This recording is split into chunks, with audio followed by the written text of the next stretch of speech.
From Studio 3 at Buzz TV, it's The Horse's Mouth with Tom McManus.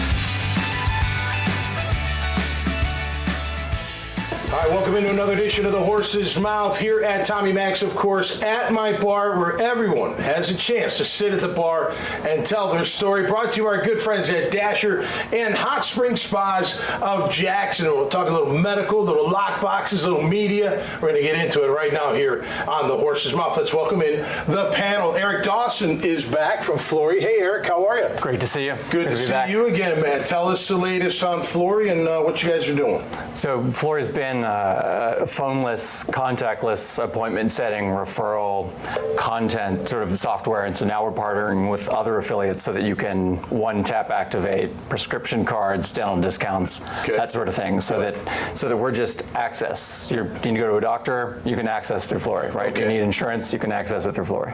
You schedule them. If they don't have insurance, you help them find insurance, medical, dental, what have you. Prescription. Yep. All through the phone. All through the app. No more phone calls. It's cool, half the time you don't want to go to the doctor because calling the doctor is just a pain. It is a pain. And then what insurance do you have and this and that? Forget that stuff. Yeah, I like it. So Flory, F-L-O-R-E. F-L-O-R-I-E. R-I-E, sorry. No problem. R-I-E. It's short for Florence Nightingale. There you go.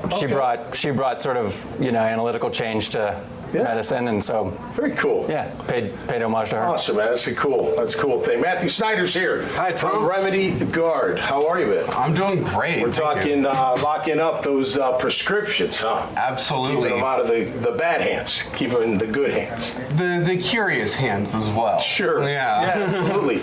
Make sure they're protected. But tell us about Remedy Guard, how you got started, and where you headed. I had a company just dropped in my lap during the pandemic, and ran that for 6 months or so, and I found out that there was a huge need for the basic kind of things. I'd have people running health departments at University of Texas calling me up, hey, I need a few hundred lock boxes for an event. Okay, well, this is what I have, and because of the pandemic and everything else, it was like, well, I can't afford that. I'm giving these away. I can't afford to spend more than $10 on a box. Right. So when I lost my job in September of 21, I started my own company to address that basic need. Because if this stuff isn't out there, then the things that need to be locked up are out there.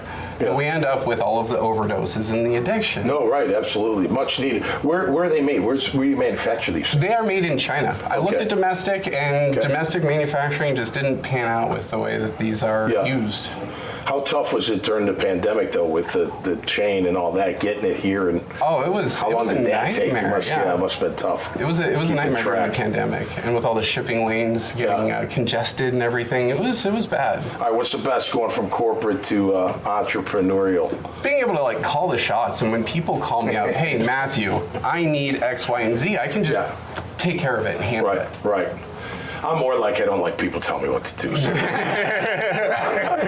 be on my own. But great to have you on. Appreciate that. Jamar Suber's here from CFM. How are you, bud? Good, man. Great to be here. Good to see you. Finally to have. Well, you've been at the bar before, but it's been a little while. Yeah. You're doing a ton of work hosting yourself here at CFM. Yeah, man. We are. Most recently, have a show making a difference. Where we focus solely on nonprofit organizations, and it's in the name, client-focused media. It's all about the client. We're giving away $1 million this year to help enhance the time, talent, and treasure of nonprofits. Absolutely. What did you do before? Were you always involved in kind of media relation type stuff? Always, man. I started out in publishing. I published a Christian men's magazine for about 10 years. Oh, cool. Did very well. All right. My start was in publishing, in media. You guys all have there's a why to what you do, right? The passion of what you do. You all have your own story, right? Which makes it cool because then you're trying to figure out, same with me and doing what I'm doing here, right?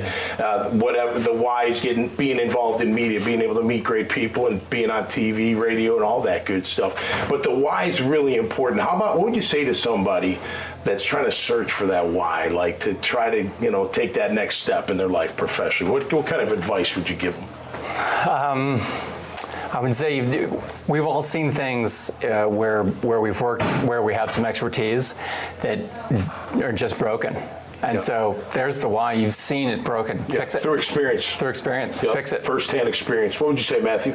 So I had a rough childhood, actually. Tough time growing up. A lot of adverse childhood experiences. And from that, like I just kind of know what it's like for a lot of people out there. There's a lot of pain in the world, No doubt. a lot of suffering. Absolutely. And being able to address that at some even cursory level makes me feel good. Well, because if you're suffering from pain, you go to the drugs, right? The prescriptions. Right. You're locking them up, keeping them safe from people. Exactly. That's great, man. Great to have you. All right, you get the last word, my man. Yeah, last word. I believe we have to understand why our Creator created us. Okay. In order to understand our why and our passion for entrepreneurship or careers or families, I think it starts with that. Understanding why the Creator created you. All right, all great answers, man. Appreciate you guys being on the show, and best of luck moving forward. Make sure you check out their profiles, this conversation, hundreds of others at dailynewsnetwork.com. Until next time, y'all stay safe out there and be cool. And we'll see you right here on The Horse's Mouth. Cheers.